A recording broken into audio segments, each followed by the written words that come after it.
Hey guys, we are here at the Anaheim Convention Center prepping for WonderCon 2014. And so last year we got some good feedback by doing an on-site prep video, so we thought we would repeat that this year. Take a look around, try and help you find some advantages in terms of getting rest, getting parking, getting supplies, and all those types of things. So first off, just with WonderCon, if you've not attended before, it is a big time show. It's every bit as big as any of the conventions on the circuit outside of maybe something like a San Diego, obviously, or maybe a Fan Expo or a New York Comic Con. But it's a big time show.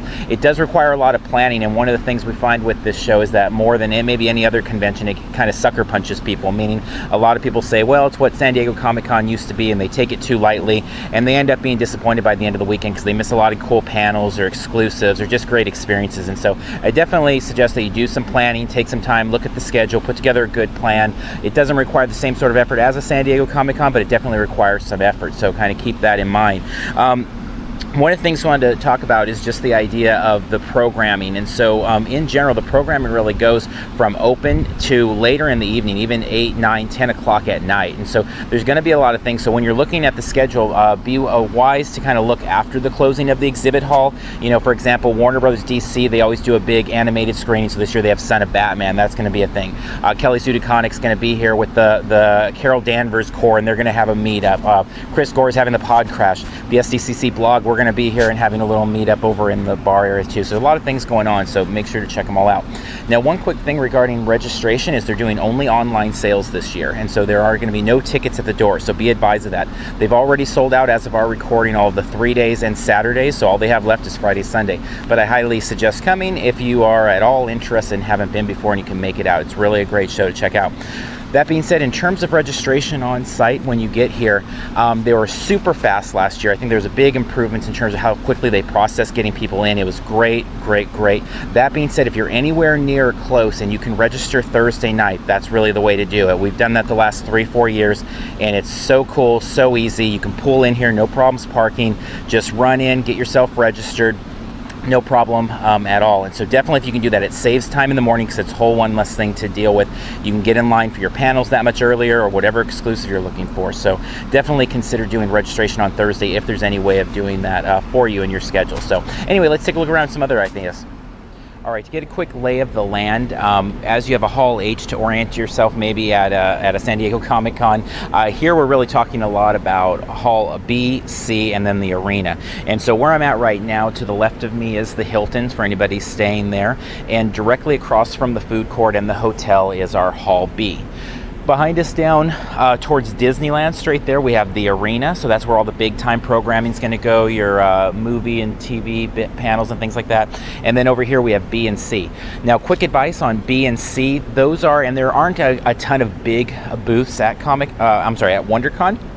But if you are interested in hitting up an IDW or some of those DC exclusives like a lot of people are, that's going to be your Hall B entrance. So Hall B is really, you can just kind of remember B for books. That's going to be all of your comic book type things. You can go straight through there, Dark Horse, IDW, DC.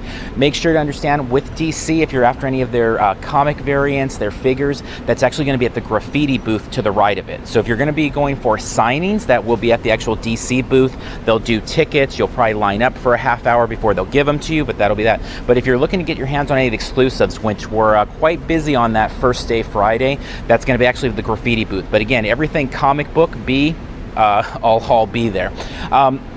One thing about the exclusives is last year a lot of things were still sitting around. The hottest exclusives, actually the last couple years, have still been sitting around Saturday, Sunday, so I'm not advising you to wait. I mean, as always, if there's something you really need and really want, you should just get it on the first day. But that being said, a lot of the things that graffiti had were still sitting around when there was much less of a line. I know for us, we kind of skipped it and just came in on later Saturday when the line went from being a couple hours to just about nothing and scooped things up. Now down at Hall C, down at the end there, that's going to be your Nintendo, Nerdist, Bandai. If you're looking for those types of things, Kotobukiya, that type of stuff is going to be more in the C area. So again, B is for your books and your comic books, and C is for everything else. Also down in the C areas where registration goes on. So last year they had you go underground there, and again, the volunteers were working super fast getting people in and out, but that all took place down at that area. Comic-Con International is great about having volunteers and signage and all of that, so just, you know, don't be shy about asking somebody for help rather than just getting in a line that you're not sure and asking other attendees. Make sure you're positive, talk to somebody, because lines can always vary, and even though we're going to give you advice today, you don't want to miss something maybe that changes the morning of. So. Okay, so as with any convention, always a consideration is hotels, and depending on where you're living in relationship to the show, whether or not to spring for that hotel. If you follow me with anything related to SDCC or the work I do with SDCC blog, you'll know I am not a big fan a lot of times of staying right in the center of things. So I'm, the one that wrote the article about staying outside the gas lamp district. That being said, WonderCon is one of the few cons where I really believe in springing for the nicer room and being in the immediate area. Because parking is such a hassle, because it's so well connected here, and it just really simplifies things, I'm definitely a big fan here. Disneyland brings enough craziness of traffic on its own. When you couple it with a convention like WonderCon, it just adds way too much stress for me to be wanting to drive in every morning. So even though I'm probably voted most likely to be staying at a Motel 6 in general for most conventions, this is one where we do stay at the Hilton or the Marriott. We walk right across the way.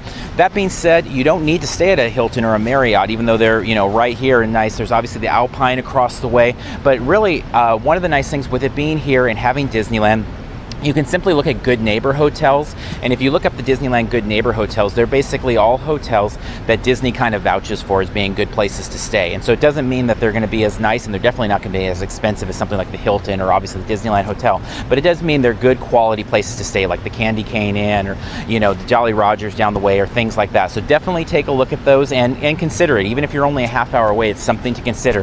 When you think about the parking, the time constraints and all that, it might be worth your time just to do a Friday night or a Friday, Saturday, or things like that. So definitely something to kind of take a look at. Okay, so if you will be making the drive into WonderCon, one thing to really consider is time and getting here early. Convention center parking is listed right now at $12 a day, and so that's great. There's no in-out privileges, there's no overnight, but $12 is a great price for parking, and it's right here at the convention center. That being said, it's first come, first serve, and they will run out of parking, at which point you'll be forced further out. Since the construction that's gone on here and kind of the redesign, we've lost kind of it's a much more beautiful aesthetically, but we've lost kind of the driveway too over here. So you're going to be kind of, if you're getting dropped off, out on the parameters. One consideration to have is parking at Toy Story at Disneyland. The parking will be $16, and it is straight down past the Hilton and Marriott, which isn't that bad in consideration of everywhere else that you could be parking around here. If you're a Disneyland annual pass holder, you can park there for free as long as it's not a blockout date, so that's also something to consider there, and you can go that route. Definitely stay away from all the parking at the hotels. They're going to have all the signs posted, no convention center parking. They'll be really strict on it, and you don't want that kind of stress of dealing with that and getting stuck in here and paying some big fee or something at the end of the night. And so regarding parking, really the idea would be here to get a couple hours early, get the convention center parking, or just go the Disneyland route and walk it over, something along those lines. All right, so we want to touch a little bit on supplies, because definitely one thing you never want to do is go into a convention without waters. If you want soda, snacks, things like that, you don't want to be paying $3, $4, $5 for a water, stuff like that. So in terms of the hotels and the convention center, right now we're in front of the arena here, so you can kind of get oriented. Behind us is Catella. If you're staying in this area and you have a rental car, or you just have your own car, you probably know where to go. But if you have a rental car, just head straight down Harbor, past the hotels, past the Anaheim Convention Center, about a mile and a half. There's a Target. Obviously, they'll have everything that you could possibly need. For those of you that don't have cars, that are going to be kind of bound to just walking and things like that, down towards Disneyland here, if we go again to Harbor, you've got a 7-Eleven there, which obviously isn't as great a prices as a Target, and you're not going to buy in bulk, but still much better prices than Convention Center, anything the hotels are going to have. So make sure to just take that little walk. It's not very far at all, just straight down there. Also over there, there's a Subway. It's 24 hours, as well as a bunch of other little places. So if you want to try and find some cheap food and not be bound to all the Convention Center and hotel prices, that's your way to go. Another option, which is going to be pricier, but also is something I definitely suggest you take part in at one point during the weekend, is heading over to Downtown Disney. And Downtown Disney has no admission fees. It's just all, a downtown district with all sorts of little entertainment things, but those are free. Obviously, food is going to be a little inflated in cost, merchandise, things like that. A great way to get there from the hotel, though, is if we go back to that Toy Story parking lot we were talking about earlier, which is basically just, if you're looking at the front of the convention center, just go backwards, walk over to the Toy Story parking lot, jump on a tram, and it'll drive you right over there. And you don't need admission, you don't need to show a ticket or anything like that. They'll never know, no problem. You can show up right on the front doorstep of Disneyland and walk over there. That being said, if you do want to take a little bit more of a walk, you can walk and cut down this way, go to the left, make a right. Obviously, it's easy to find Disneyland. You're not going to miss it. Cut through the Grand California Hotel. That'll save you a few steps. Get to see that. Definitely, though, you want to check out Downtown Disney. All three of the hotels have different cool things. If you just walk around, whether it be Disney artifacts and artwork, things like that. A place like Trader Sam's has basically the best themed dining experience really outside of the Blue Bayou and all of Disneyland Resort. And it's just a bar, but I mean, they've got little kind of animatronic talking tikis and things like that. Definitely something to see. You've got a Lego store down there. D Street and Wonderground Gallery have all sorts of Marvel type of artwork and things like that. So a lot of really cool things to see down there. There's an ESPN zone, House of Blues, tons of food and drink options too. So definitely at some point during your time here, whether you're a local or from far away, I'd suggest taking a little bit of time over there, even if you're not going to go inside the parks. Obviously you can go inside the parks, that's a whole nother topic altogether, but definitely a lot of things within walking distance. And if you can avoid taking your car out, you know, even if you have a car, I would not drive over to Disney and mess with any of that. If you can just take that tram or even just hoof it over there and walk, definitely the way to go. All right, so one nice thing at WonderCon is we have the Hilton right across the way, which has a nice food court over here. It's going to get busy, as you would expect, but there are some good options there. You know, not always the cheapest, but also not as price gouging as some other places, and definitely some good quality there. A place like the Submarina has some really great sandwiches. They're huge. You could split them easily and have a, you know, a good quality meal there for not too much money. One thing to suggest though is avoid sitting in this area. You'll see people fighting over these chairs and tables in this small little area. There's plenty of room to sit usually in the rest of the Hilton in the lobby or the Marriott lobby, so there's seating everywhere, and that's actually a lot more comfortable, and you can find outlets near them, and so those are way better places to go than fighting over here. Another thing, if there's only one thing you pay attention to in this whole video, do not go to Starbucks while you're out here. You know, whatever you can do to have coffee in advance or whatever you need to do with that. The lines, I mean, it's like a half hour, 45 minutes, an hour, I don't even know, but the lines to get coffee at Starbucks at the Marriott and Hilton are worse than most of the exclusive lines. It's really crazy, whether it's for D23 or WonderCon, so whatever you can do to get your coffee some other way, definitely go for it.